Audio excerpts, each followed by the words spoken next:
I am S.K. Mishra and I welcome you to the Sharp Career. आज मैं आपके लिए फिर से अंतर लाया हूं कौन कौन से टेंसेज में very very important present perfect continuous और पास्ट परफेक्ट कंटिन्यूअस में अंतर यदि आपको समझ में आ गया तो आप फटाफट अंग्रेजी बोलना शुरू कर देंगे। देखें, सबसे पहले फॉर और सिंस के बारे में सुन लें। फॉर और सिंस का प्रयोग कहाँ कहाँ और किसके साथ होता है। देखिए, सबसे पहले आप देख लीजिए सेकंड, समय की टाइम की जो यूनिट है वो सेकंड है। सेकंड, मिनट, घंटे, दिन, हफ्ता, महीना, साल, युग, इन सभी के साथ फॉर का प्रयोग होगा और बाकी सब के साथ सिंस का प्रयोग होगा। अब चलते हैं कंटिन्यूअस टेंस पर, परफेक्ट कंटिन्यूअस टेंस पर। इसका मर्म क्या होता है ये जान लीजिए। मैंने किसी को खाना खाते देखा, फिर मैं उसके बाद 1 घंटे बाद गया उसके पास, वो तब भी खाना खा रहा था। अर्थात कोई कार्य भूतकाल में शुरू हुआ और अब तक चल रहा है। अब तक चल रहा है, भूतकाल में शुरू हुआ, अब तक जारी है, वर्तमान काल तक, तो प्रेजेंट परफेक्ट कंटिन्यूअस का सेंटेंस है वो। और यदि कार्य भूतकाल में शुरू हुआ, एक निश्चित अवधि तक चला और भूतकाल में ही समाप्त हो गया, तब ये पास्ट परफेक्ट कंटिन्यूअस टेंस है। तो इसको समझना बहुत ज्यादा, किसी चीज का मर्म यानी जड़ पकड़ लेना, फिर उसके बाद आपको कोई फिक्र नहीं रहती। अब देखिए इसका अर्थ क्या होता है। प्रेजेंट परफेक्ट कंटिन्यूअस की पहचान होती है रहा है, रही है, रहे हैं, बाकी के अंत में आता है समय दिया गया होता है। मुझे खाना खाते खाते 2 घंटे हो गए हैं, ये अर्थ होता है इसका। I have been eating food for 2 hours का अर्थ होता है मुझे खाना खाते खाते 2 घंटे हो गए हैं। और यदि थे लगा दो इसी में ही तो पास्ट परफेक्ट हो जाएगा। मुझे खाना खाते खाते 2 घंटे हो गए थे, अर्थात कार्य पहले ही समाप्त हुआ, भूतकाल में शुरू, भूतकाल में समाप्त, पास्ट परफेक्ट कंटिन्यूअस। भूतकाल में शुरू और अब भी जारी है, प्रेजेंट परफेक्ट कंटिन्यूअस होगा। अब इसके बारे में सुन लें। कार्य भूतकाल में शुरू हुआ, ये सब मैंने लिख दिया है। सिंस और फॉर का प्रयोग मैंने आपको बता दिया। अब देखें, सबसे पहले सब्जेक्ट आएगा, फिर हैव या हैज बीन आएगा, हैज बीन या हैव बीन, ये सहायक क्रियाएं हैं।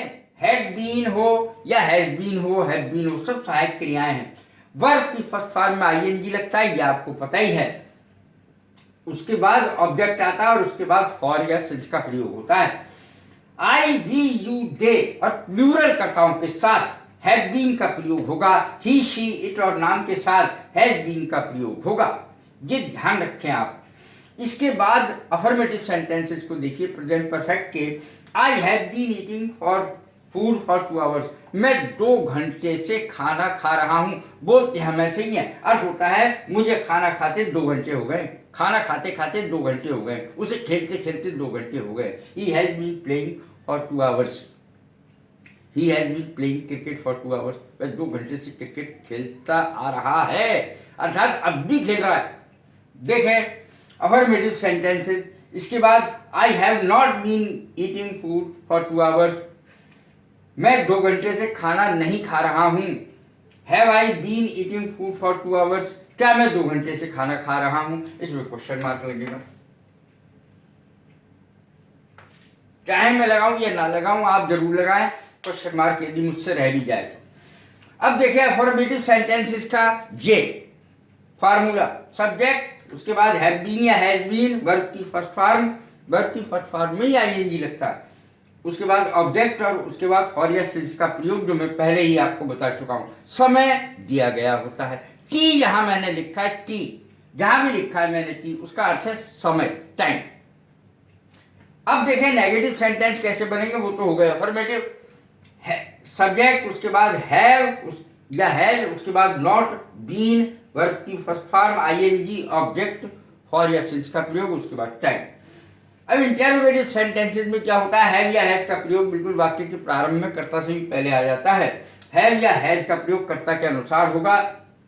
सब्जेक्ट बीन हैज लगेगा या हैज लगेगा या हैव लगेगा। सबसे पहले आएगा हैज या हैव, क्योंकि इंटरोगेटिव सेंटेंस है। उसके बाद सब्जेक्ट बीन, वर्ब की फर्स्ट फॉर्म में आईएनजी, उसके बाद ऑब्जेक्ट की फॉरेस्ट सिंस का प्रयोग होगा। एच वी, इसमें एच वी का मतलब हेल्पिंग वर्ब यानी सहायक क्रिया। हैज बीन या हैव बीन है।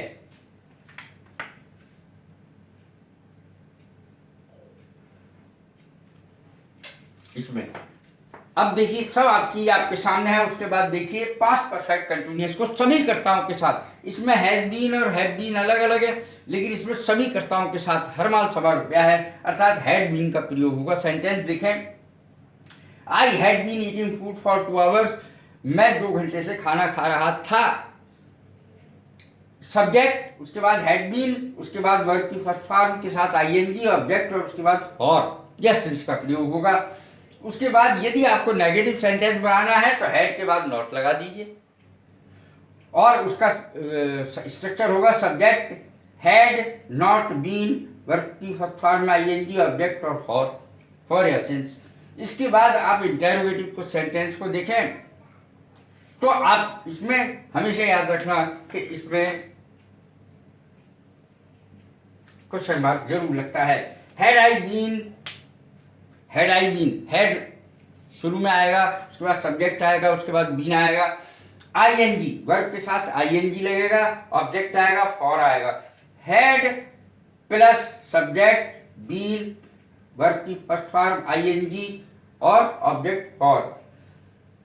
एचवी इसका है, हेल्पिंग वर्ब है हैड बीन। तो क्या मैं 2 घंटे से खाना खा रहा था, इसकी अंग्रेजी होगी had I been eating food for 2 hours. इस तरीके से ये सेंटेंस बनेंगे। मैं 2 बार ये स्ट्रक्चर लिख गया हूँ, अब मैंने सेंटेंस बता दिया है। Had I been eating food for 2 hours, मुझे खाना खाते खाते 2 घंटे हो गए थे। तो मैं आपको फिर से बता दूं कि इसका अर्थ सेंटेंस का पास्ट परफेक्ट कंटिन्यूअस का ये अर्थ बैठता है, और प्रेजेंट परफेक्ट कंटिन्यूअस का अर्थ बैठता है मुझे खाना खाते खाते 2 घंटे हो गए हैं, मुझे खेलते खेलते 2 घंटे हो गए हैं, या मुझे खेलते खेलते 2 घंटे हो गए थे। तो पास्ट परफेक्ट का हो जाएगा, पास्ट परफेक्ट कंटिन्यूअस का। कैसी लगी मेरी वीडियो? लाइक करें, शेयर करें, सब्सक्राइब करें। God bless you, thank you.